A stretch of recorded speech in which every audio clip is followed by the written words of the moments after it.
I'm about as real as they come. All my beats tailored by Joe. House Digital.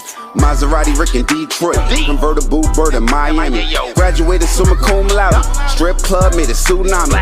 Carlton Hines with the ball game, Grateful Edmonds with the snowflakes, Craig Pettis in the M-Town, Sal Magluta with the boat game, Falcone with the cocaine, like Freeway Ricky with the plug game, like Monster Cody in South Central, Larry Davis from close range.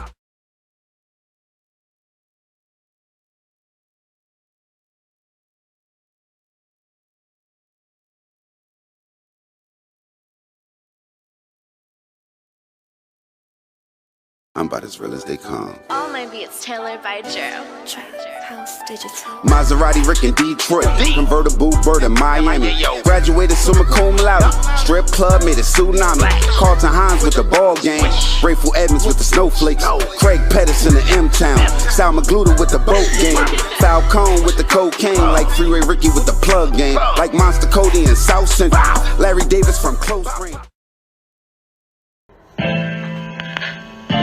This song here is dedicated to Danny Dan. May he rest in peace. Who at his funeral left us with the words that he did it his way. So I have no other choice but to do it my way. So who is Danny? Wow, Danny Diamondz, that's the King of Marcy projects. You know, I really want to say the King of Brooklyn when it comes down to back in the days, who was very strong in terms of the drug game and, you know, funneling, you know what I mean, the drugs in and out of, you know, the city of New York. You know, I'm from Red Hook, he's from Marcy projects, and, you know, once we merged together, you know, formed an alliance with each other, you know, my whole game went from one night overnight to a whole nother level. I went from actually buying an ounce of coke from him, cutting it up to crack, obviously, you know, and then from there, I go from that day to the next day, I was able to cop at least up to maybe a kilo the next morning.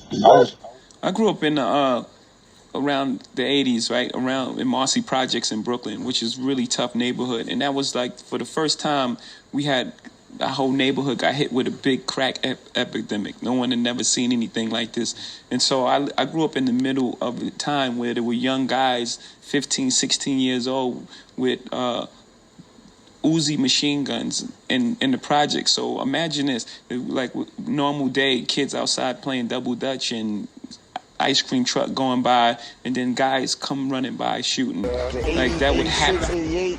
88 era, the 88 era. The 88 era? Danny Diamond era, the brothers, you know what I mean? Yeah. How much money came through? I mean, if I put a number on it, you probably think I'm lying. You probably think I'm one of them industry niggas on the tape, you know what I mean? Front or whatever, but there was a lot of safes, man. There was hood safes. There was safes in the crib. I went down to Red Hook with Danny when Klein came home. You know what I'm saying? We threw Klein in the truck and took him to Danny's mother house. You know what I mean?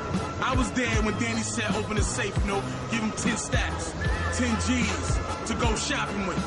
You know what I mean?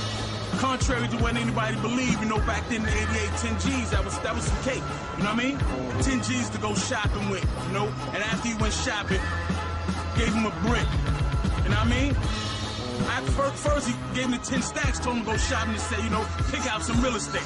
Because we ain't care who real estate it was, whatever it was, at the end of the day, the brothers would have came through and cleaned it all up. You know what I mean? That's what it was. You know what I mean? Before the snitching era, before all of that, you know what I mean? Niggas would come through, clean it up, hit Klein with the brick, and Klein ain't never looked back.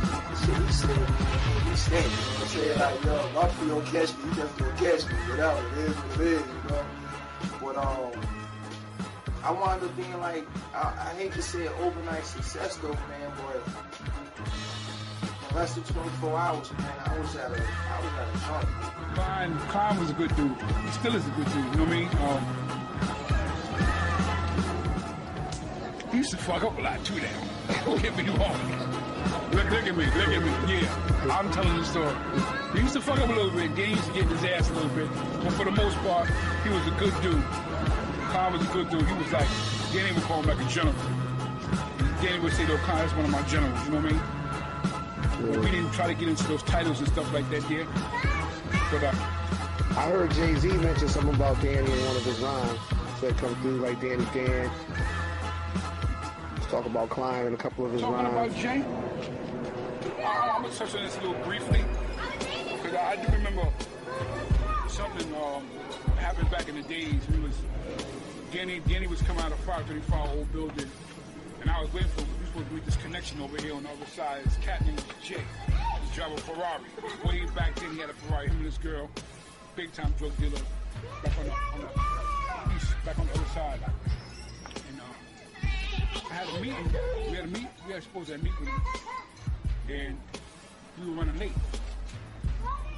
So I was like pressuring Danny. I was like, Danny, come on, let's go. We gotta meet this cat. We can't be fucking up with this dude. This is our connect. We need this connect. Can't be fucking up. He's coming out of the building. Tata stops us. Now I'm already pressed because I need to get him to come on. Let's go to handle this business. Right? He's gonna pick up, one of them bricks, maybe 2. Anyway. So Tata's coming around the corner. It either had to be Tata or Headmo. It was coming around the corner with Sean Carter, Jay-Z. And he stopped and said, yo, Danny. Wait, listen, I want you to listen to this. So he brought Jay up, and Jay started bopping with his little big head, right? And he started spitting, you know what I'm saying? And we stopped and we was amazed at the talent that this cat had. You know what I mean? He was amazed. So I crossed my arms. I was a little vexed because I wanted to move, but Danny, he caught Danny's attention, and Danny just stood there and was listening to him. Yo, we back. It's your ace Popalot. Mobb. We on our way to NYC with it. Headshot City. Meet us in Brooklyn. The world famous Marcy, to be exact. And if we're going to be talking about Marcy, we might as well talk about the king of Marcy. And it ain't Jay-Z either. But it is thanks to Jay-Z that Marcy is probably one of the most famous housing projects known worldwide. But if you've never been, it would be impossible to understand. But I'm going to try to do my best to take y'all on a trip through Marcy. Now, Marcy is located in the Bedford-Stuyvesant section of Brooklyn, or Bed-Stuy as it's known by. Now, in my eyes, Marcy is not going to be a huge project or a big project, kind of like Queensbridge as far as sprawling in size. But the one thing about Marcy that separates it from a lot of the projects that I know, and even the ones in Brooklyn, is it's bordered by 4 of Brooklyn's most notorious streets or most well-known streets. And those streets are Flushing, Marcy, Nostrand, and Myrtle Avenues. Now, pretty much with those 4 streets, you can get caught on any one of them shits and be out bad, for real. And like I tried to explain earlier, it's not one of the huge projects like Queensbridge. It actually has 27 buildings, with each building being 6 stories. So that's roughly about 1,705 apartments throughout the whole housing complex. But for it to be as small as it is, it always had a name, even being somebody from Brooklyn. You would hear about somebody from Marcy, or you would meet somebody from Marcy or something like that. And this is pre-Jay-Z. And one of those people that really gave that housing project a name is going to be the person that we're covering today, and that's going to be Danny Diamondz. Now, like I said, me being from Brooklyn, certain names reverberate to you no matter where you live at. And Danny Diamondz is definitely one of those names that you would hear. Others like Puerto Rican Jesus and Bill Blass, even Calvin Klein. Now, since I've been doing Mobb Ties, this is going to be one of the hardest episodes that I had to do research on and find out information about. Kind of like the Puerto Rican Johnny episode I did out of ATL. And a lot of times you would get that with these street legends, especially when we're delving down to the early 90s and late 80s, because camera phones and cameras weren't as accessible as they are today. And people weren't as willing to be in those photographs as they are willing to be these days. That's one of the problems with the game now. But that's for another roundtable discussion. Now, one of the things that separated Danny Diamondz, besides being from Marcy and being the king of pretty much the entire complex, was he was wholesaling to smaller hustlers. It's well known about what he did for Calvin Klein Baycoat, who operated out of the Red Hook housing projects, but he's also pictured with former Jay-Z best friend D. Havens. So with them being from that same neighborhood, it's almost a given that they benefited from Danny Diamondz being a major player in the game. And it's referenced in the early on Jay-Z music. Yeah, he rapped about being with guys like Emery and about feeling alive riding with Klein and his five. But it's different when he talks about Danny Diamondz or Danny Dan, as they call him.